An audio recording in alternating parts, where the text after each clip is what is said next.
So we're almost halfway through this second half. Anoka now with a free kick. Sierra Jordan Huffman with the line drive that Musungu knocks down. Doye's on it, into the box. A great save by Braun. And she falls on it off the ricochet.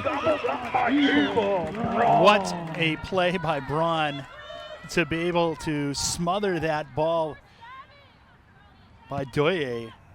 A great move by Doye, great, and just created her own opportunity. Right through here, she comes in, sidesteps one, sidesteps another, and then puts a shot with her right into the legs of Braun, and Braun was able, the rebound came back to her. Great offensive opportunity, but even better save by Braun. Yeah, a magnificent move. But now on the other end, Voss falls down in the box, no whistle. A carom all the way out to Mari Cole. And Andover resets.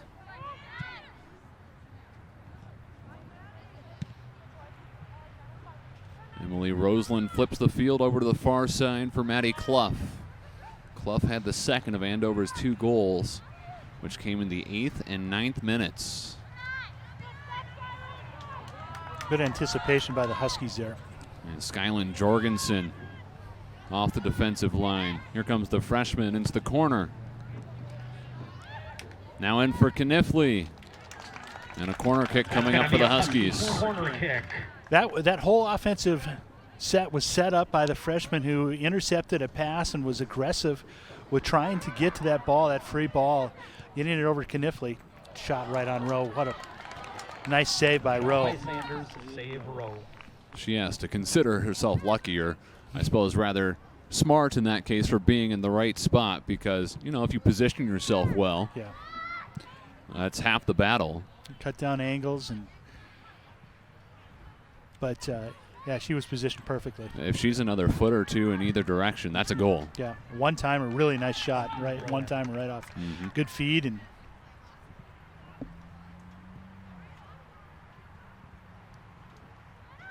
The boys starting to warm up just outside the stadium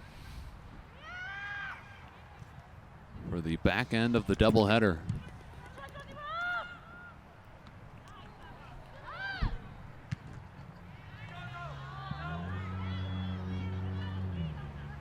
Paneski trying to track down Jorgensen. Good feed. Up the far sideline, it's Maddie Clough.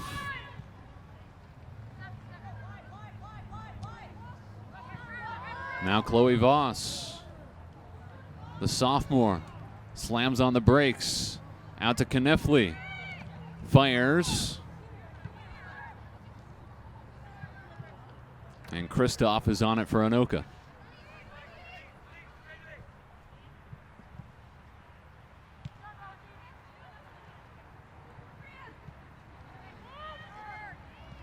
Well, Voss has had a good couple of runs, 3 this half of where she's had opportunities.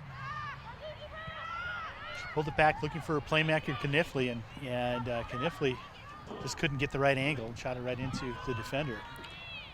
Doye dishes for Paneski, taken away. Great defense again by Roseland. And it felt for a minute there like the wind had been taken out of the sails of Anoka after that chance for Doye went empty. Yep. But she had some aggression when she got on the ball there just a moment ago. And you still got 17 minutes left.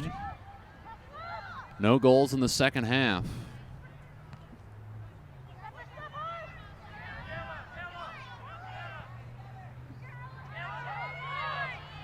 Doye looking for Kristoff. Well, Kristoff was trying to stay onside and had to check up before she released. Long boot from Braun out to midfield.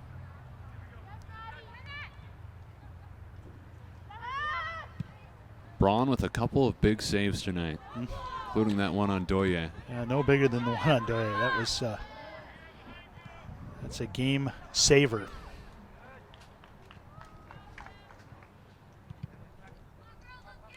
Rowe with the long outlet. This could be a chance for Anoka.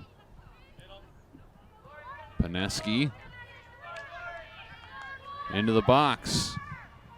Rips it from a tight angle. It's coming all the way over to the near corner and out of play.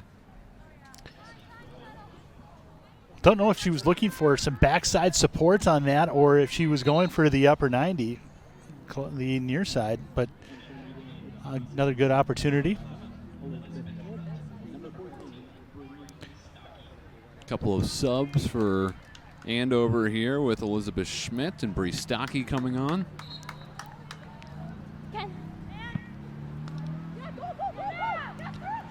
Jada Eckley new into the game for Anoka. She scored late last Thursday against Armstrong in the 3-1 victory for the Tornadoes. They could really use another late goal from her here.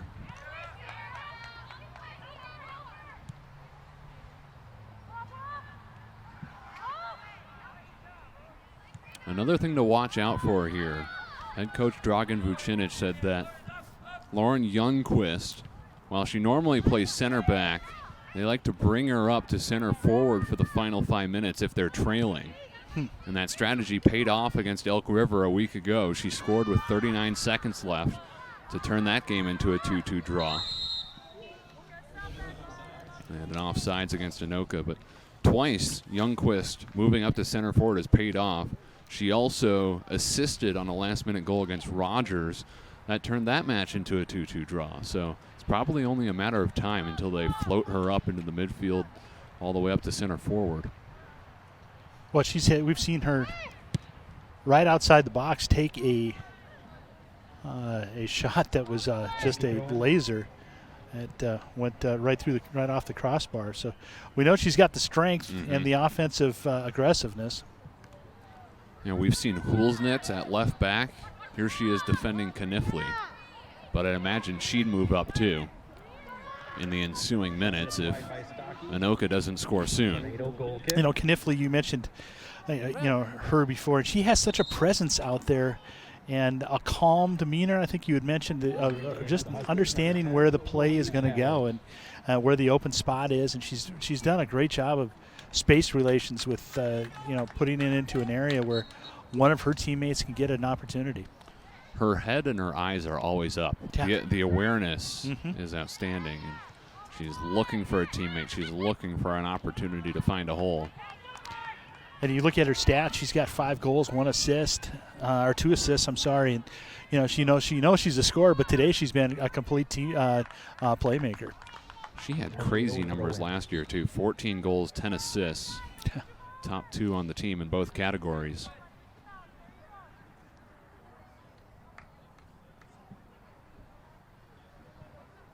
Entering the game for the Tornadoes. Jordan Huffman waiting to throw it in.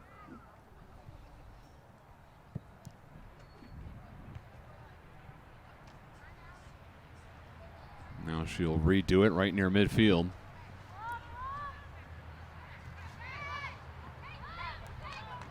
Here's Hulsnitz. Floats it ahead. Braun's coming out of the net. And she'll launch it into the sideline. Well, good play by Braun, and you know that's something a goaltender has to either you commit or you don't, and she committed and made the right decision. Was able to take that offensive opportunity away from. And that's another play where positioning is vital. If she's not looming near the outside of the box, she can't come out and dispose of that one. Under 12 to play. Anoka has trailed since the 8th minute. Brenna Hudson scored at that point. Maddie Clough scored less than a minute later to make it 2-0 Huskies. And the Tornadoes responded before halftime. Lauren Hansen with her first goal at the 30th minute. The best look in this second half came on a move from Haley Doye as she got into the box, and Ava Braun made a last-minute move to save her shot and keep it at a 2-1 lead for Andover. Again, the anticipation of Braun of where 6, Veronica. Doye was going to be has really saved this game for the Huskies. Lobbed up the far sideline for Paneski. And over is on it, though. Chloe Palo in position.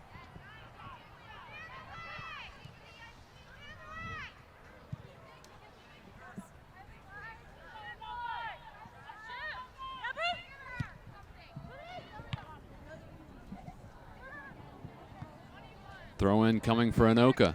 Anoka throw in.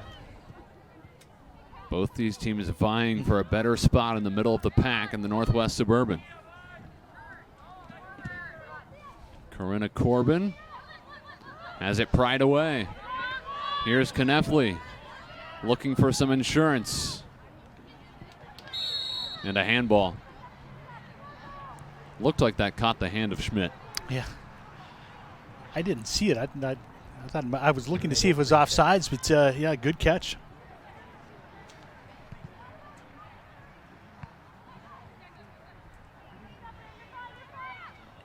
Maria Stocky on it in the midfield.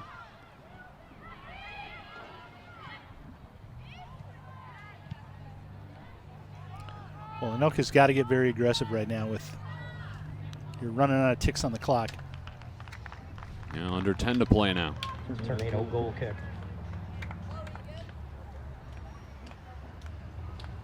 Tracy Grease admitted before the game, she said Anoka is always a tough game for us. They were not going to take this one lightly by any means, despite the history. And she added that since it is, after all, crosstown rivalry, so many of the girls know each other, which adds that extra fun element to it. Yeah, it's one of the I would say one of the better rivalries in Minnesota. Not only in soccer, but just about anything. It's it's fun. Like you said, a lot of the kids know each other. It's intense. Ooh. That'll sting.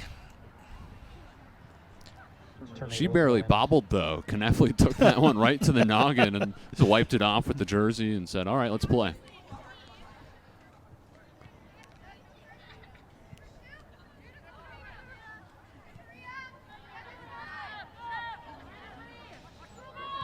Stocky. Wilsnitz tracks it down. And says sorry to the official after nearly kicking it right into him. Well, there's civility always is a beautiful thing in this game. That's a lot of grace in the heat of the moment. Yes.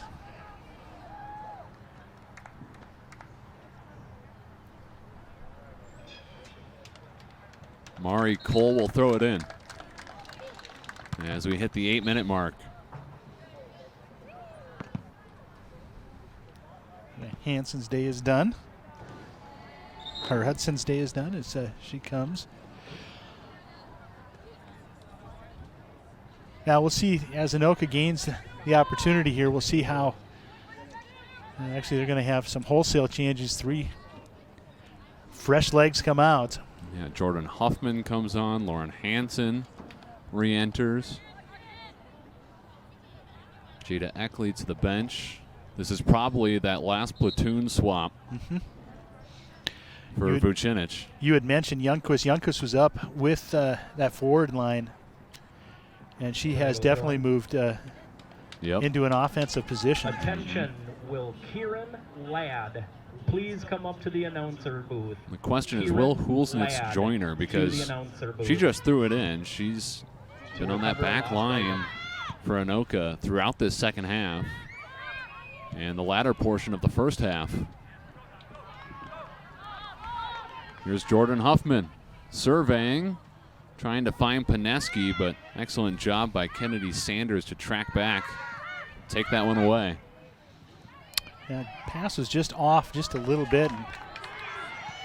Another opportunity for the Huskies. It's taken away from Bree Stocky.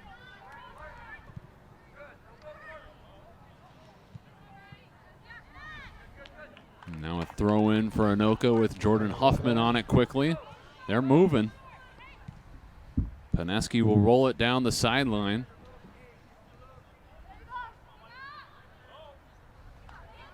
And Braun is happy to sit on it.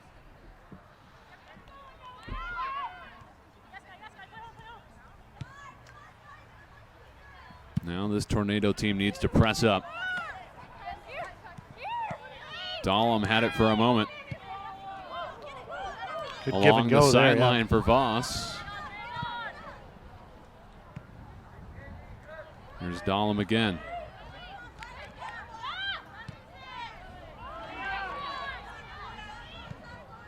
Maria Stocky in front of net. Another good play by Rowe. Rowe not wasting any time trying to get it up. A good opportunity. Oh, you going to call a foul on Anoka? I guess. Husky free kick. It must be on Youngquist. Here's that opportunity for the Huskies where Rowe comes out. Good save. Gets rid of it in a quick hurry to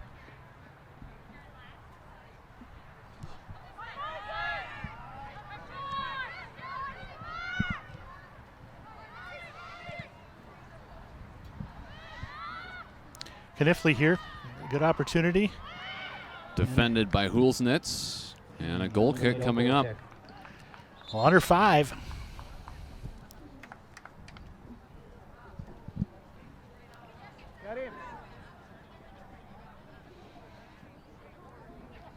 Now is the time for that sense of urgency that we were talking about earlier.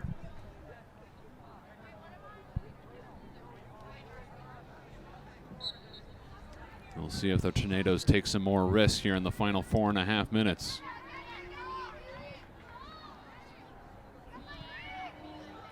Knifley with the left hand, and Rowe falls down, got her mitts on it. That one was probably going wide either way. Long boot downfield, 3 Tornadoes waiting. Bit surprising to not see more Huskies down here. Yeah. Mari Cole rolls it for Stocky.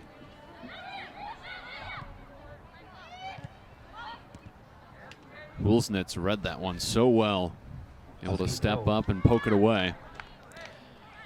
You know, the Andover spacing and their passing right now is outstanding.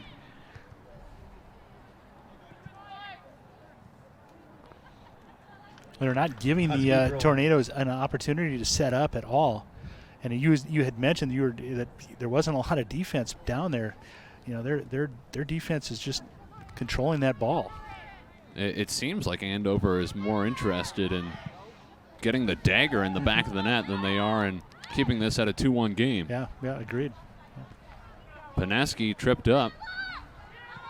Kristoff turns around as we hit 3 minutes to play.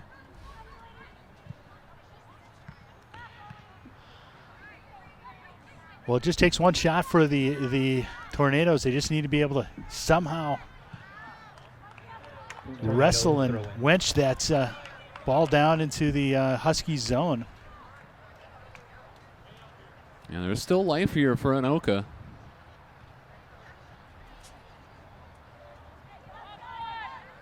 Paneski and Knifley in a battle for it.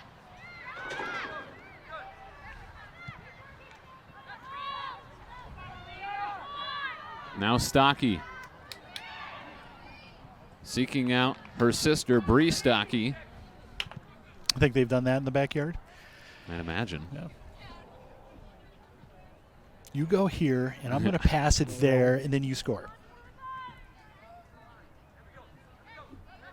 And then celebrate like it's a game winner. Yeah.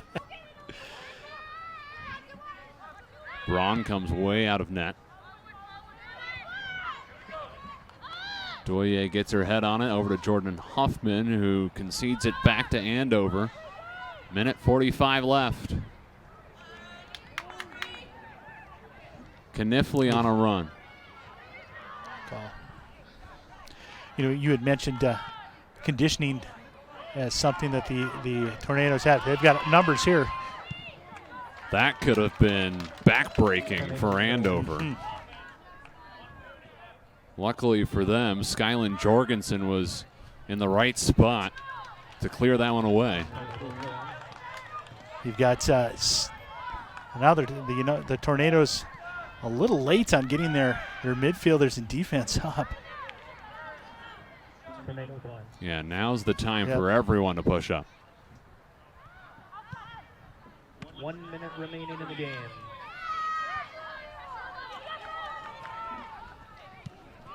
Knifley still has plenty left in the tank. Good play by Knifley. Keep that in and let those seconds continue to tick. Doye down the sideline.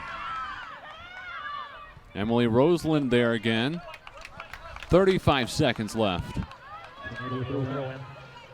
Anoka still looking for the equalizer. Doye again to her right. Crosses it in front. And Braun will fall on it. It was Lauren Youngquist again looking for that last second helper. What a great job by Braun again to anticipate where to be and intercept Youngquist. 4 seconds left. And it's the clutch play from Braun at the end of the game that seals a 2-1 victory for Andover.